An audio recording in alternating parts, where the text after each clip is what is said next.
My guest on today's show is Allyson Forrister.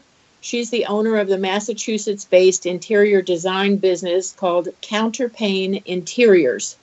The work that she does in the aging in place division of her business is called Thrive at Home, and that's what brings her to the show today. She works in the design and remodeling industry and has been doing that for nearly a decade. Allyson has positioned herself to be an aging in place and universal design expert. She's a graduate of Wentworth Institute of Technology with a Bachelor of Science in Interior Design, and she's a certified aging in place specialist through the National Association of Home Builders. She's active in her industry as an allied member of the American Association of Interior Designers, and she also sits on the board of directors for the New England chapter of the International Furniture and Design Association. So I want to have her expertise relayed to the audience about universal design and aging in place because it's an issue that's very important to our listeners. Allyson, welcome to the show. Hi, thank you for having me. Thank you for joining us. I wanted to get right into it and just ask you for a definition of what is universal design and what is aging in place and how are they different and how are they the same? So universal design and aging in place are certainly related. Universal design refers to a broad spectrum of ideas that inform the design of anything from whole neighborhoods to individual buildings and interiors, and then all the way down to product design. And all these things are inherently accessible to people of all ability levels. The concept is only about 30 years old, and it was pioneered by Ron Mace at NC State University. And with any luck, professionals like me and you and a lot of the other people I'm sure you'll be interviewing for your show can continue to help make these concepts the new conventional way of building and living and designing better environments and products. A home is considered universally designed if the features of the home are more easily usable for all abilities and ages. The best features are desirable, subtle, and not obviously recognized as a special feature of the home. So examples are open plan designs, lever door handles, flush door thresholds. And you can think of aging in place as a more distilled version of universal design. It's become an industry phrase that I've only begrudgingly adopted, and that's because there's a lot of power and stigma in the word aging, and nobody really likes that word. Yeah. We don't want the reminder, that's for sure. Right. So that's why I try to reframe it with Thrive at Home, because I think it's absolutely great what you call it. But yeah. What prompted you to want to specialize in universal design and aging in place in the first place? All right. So during the Great Recession, when the design industry was hurting badly, I was working full-time outside of the industry, but I had a strong desire to keep my foot in the design world. So in 2011, I decided to start my own business on the side.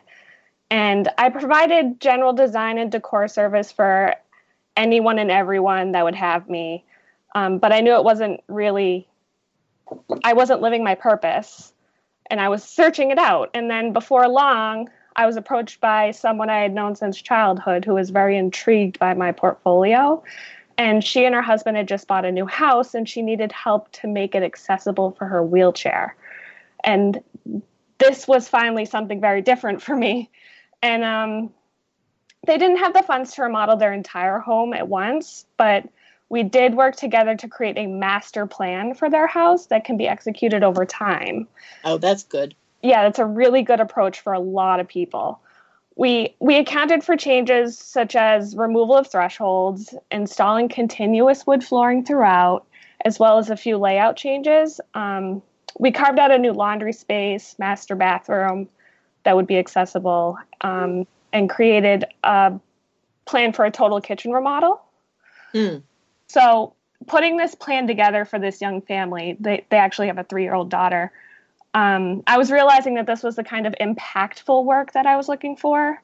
And it dawned on me that I wanted to help people who wanted to modify their homes for graceful living.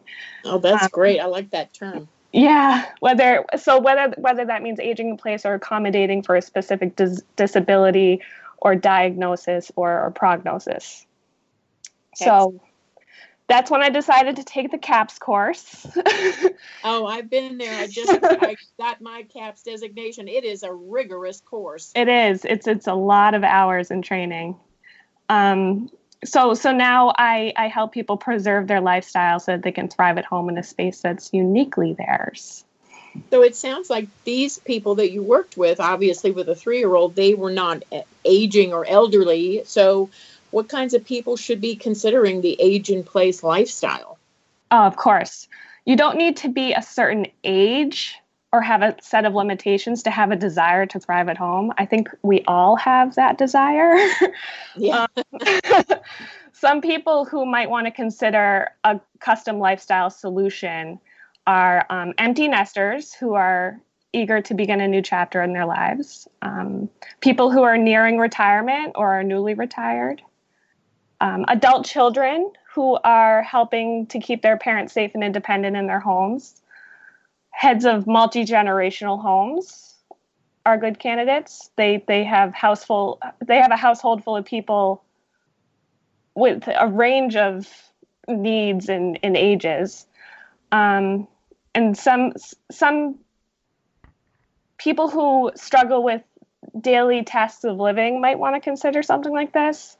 Also, someone who wants to make their home safe and comfortable for friends and family with mobility challenges who visit frequently. And finally, people who are ready to downsize. And I think this one kind of touches on your neck of the woods. Like, do you move or do you improve? Right? Yeah. I work with them. I either help them figure out if they can stay, and does that make sense to hire someone like an Allyson, or should they move because the house, as well as I do, that many houses are just not accommodating to a wheelchair, the hallways are, and it makes it difficult. Yeah. Maybe they move and then they improve for their home for aging in place. There you go. That's a good Sometimes that happens. And that can happen. Absolutely. Absolutely. But, well, if a lot of people age in place just by circumstance, whether they're doing it successfully or not, what are the benefits of planning for aging in place? I'm a planner, not a procrastinator, but I certainly do come across many people who do procrastinate, and I don't know why they do, but they do. And so if you have any words of wisdom based on your experience that could help our audience, that would be great. So as you can imagine, there are many benefits, but I'll touch on the big 3.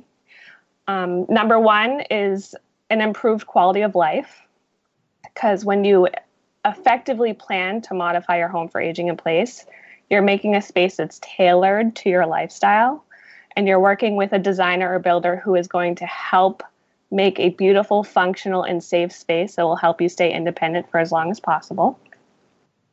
Number 2 is with an improved quality of life comes shorter hospital stays and lower recurrence of ER visits. And a home that helps you stay independent and well can also facilitate a quicker healing response if there ever is a hospital stay. And doctors generally love aging in place homes because if your home is easily adaptable to your recovery needs, most doctors will push you out of the hospital and rehab facilities quicker. Because a lot of times the physical therapists and occupational therapists can then come to your home to help you out. Well, that's true. Very good point. So number 3 would be lower medical costs. It's like cause and effect. Shorter hospital stays means lower medical costs, and highly functioning aging in place solutions ensure a lower occurrence of hospital stays than conventionally built homes. Mm-hmm. Well, what are some important kind of general things that people can do to make life at home easier and safer as they age? Not everyone can afford to do a whole remodel, but there certainly are things that they can do that are simple improvements. Can you discuss that? Mm-hmm. So there are two general approaches for aging in place homes, and those are homes that are visitable and homes that are accessible. So a visitable home is where a person with mobility challenges can visit comfortably, and those need to meet three factors. They have to have at least one zero-step entry. They have to have doors with at least 32 inches of passable width, and less than that, and you could be patching up some skinned knuckles. And number three, they have to have a bathroom that has an accessible route to it and is large enough to accommodate a wheelchair. Mm-hmm. Homes like this are comfortable for people visiting in wheelchairs and walkers, and even for people visiting with baby strollers. You know? Mm-hmm. Yeah, you have to consider that baby strollers are getting pretty wide nowadays. Yeah, they're like RVs on, for babies. And expensive too. Yeah, and so an accessible home has the features of a visitable home. Plus, this is like where someone with mobility challenges might be living. They have a bathroom with bathing facilities that are large enough for a wheelchair. Mm-hmm. They have a bedroom on the ground level or a lift to a bedroom on a different level, and like a stair lift or an elevator. Mm-hmm. And they also have an accessible kitchen. Excellent. Well, if you're modifying a home to accommodate like a wheelchair, for example, how do the ADA laws, the Americans with Disabilities Act laws, play into that? How do you work that together? So in my state, in Massachusetts, the ADA guidelines don't pertain to single family homes. That changes when you have residential buildings above a certain unit count, though. Right. I believe that this is the case for most every state, if not all of them. With that said, the ADA rules are a great guide for determining the bare minimum of what one can do to make a home more accessible. Mm-hmm. Beyond those rules, there are many, many, many more considerations that will make a home even better for someone with mobility challenges. Yes, absolutely. Well, what are we were talking earlier about some of the things that people can do to make their lives easier and simpler as they age, but what are some simple things that they can do that you've installed for clients, and just, things we may not, like lever door handles, obviously, and mm-hmm. things, but talk about those kinds of things. So, there are lots of small, low-effort things that people can do to make their homes safer and more comfortable. If you focus on the hardest working areas of your home, they can also be the most dangerous, like kitchens and baths and garages and laundry areas. In fact, the bathroom is the single most dangerous room in anyone's home. And the CDC actually reported that annually over 235,000 people in the U.S. age 15 plus suffer from some type of injury in the bathroom that requires a visit to the emergency room. Wow. Repeat that for again.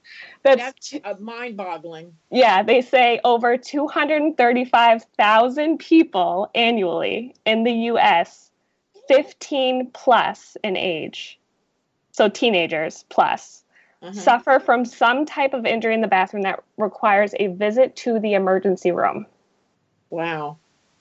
So no one is like absolved of the dangers of the bathroom. Here, I thought we all had to worry if we were over the age of 50. It sounds like we all have to worry. Yes. Oh my So for the bathroom, you can start with easy modifications such as set your water heater to 120 degrees or less to prevent scalding. Yes. If there's a bath mat, be sure that it has rubber backing on it so that it stays put when you step on it. And also pick it up off the floor when it's not in use. It also kind of keeps it clean.